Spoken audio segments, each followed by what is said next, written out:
Comme le Boxster récemment restylé, le nouveau Cayman se voit attribuer à son tour le matricule 718, mais également retirer ses nobles moteurs flat 6 en échange de nouveaux 4 cylindres turbo.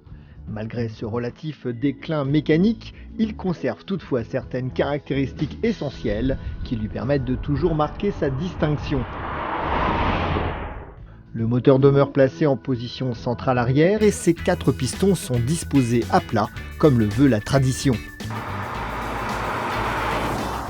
Une architecture qui rappelle la fameuse voiture de course 718 RSK de 1957, à laquelle le Cayman reprend le patronyme.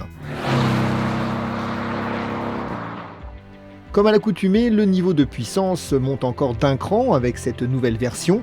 Le Cayman bénéficie ainsi de 300 chevaux avec son flat-4 2 litres turbo, tandis que la version S grimpe à 350 chevaux grâce à une cylindrée portée à 2 litres 5.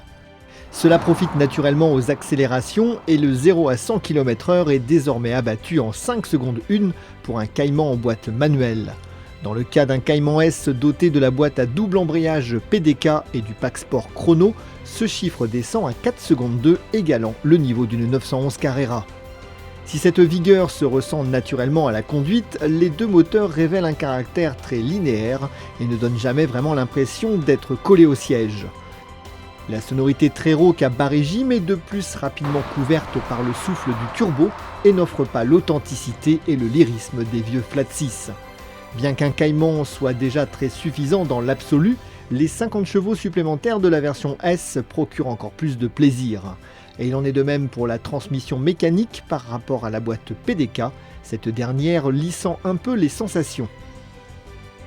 Dans tous les cas, enchaîner les virages à son bord demeure grisant grâce à un comportement routier d'un très haut niveau, alliant agilité et précision tout en préservant le confort.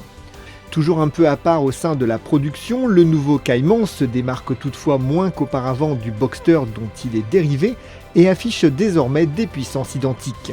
Cela ne l'empêche pas d'avoir encore quelques arguments à faire valoir face au cabriolet, avec notamment sa rigidité supérieure qui lui permettent de conserver l'avantage sur le plan purement sportif. Il garde également pour lui sa silhouette unique, avec ses ailes rebondies et son petit air espiègle qui en font toujours l'un des coupés les plus désirables du marché.